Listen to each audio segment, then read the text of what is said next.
Professional sales and marketing system, then we have to look at the journey of the customer. When you look at the journey of the customer, the journey begins from the premise that customers don't want to be sold. In other words, companies are not selling anything to the customer.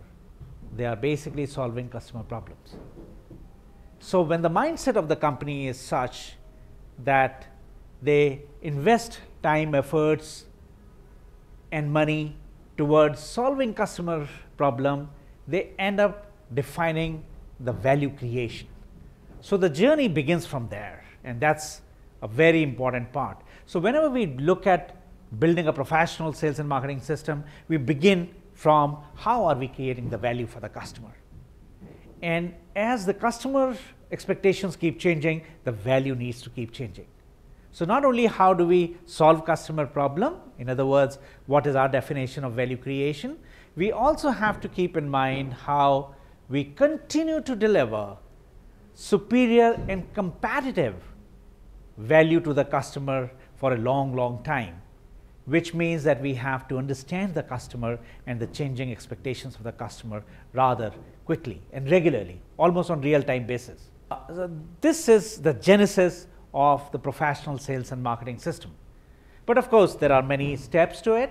When you look at the journey of the customer, you find that from the time when a customer will kind of consider you, or at least hear your brand and your services, to the point that a customer gets convinced that this is the product or service I want to buy because it solves my problem, and I have some expectation of trust with that company, that brand, to the point that a customer acquires it, to the point that a customer uses those products and services and continue to use them. Every time a customer uses your product and services, it reinforces the customer's commitment towards that brand and company.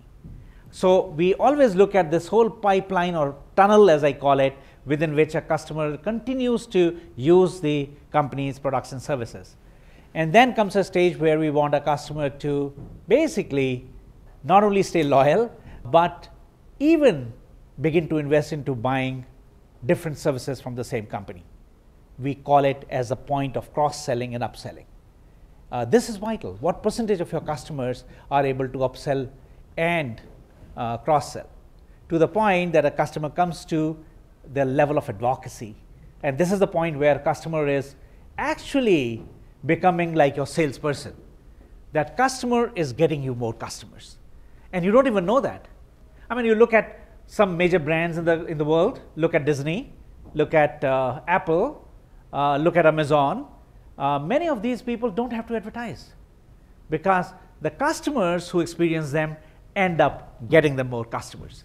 This entire journey from so-called the considering the company or a product and evaluating, etc., to the point that a customer becomes an advocate or a fan of the customer brand, of the company brand. This entire journey is what we try to put into basically our professional sales and marketing setup.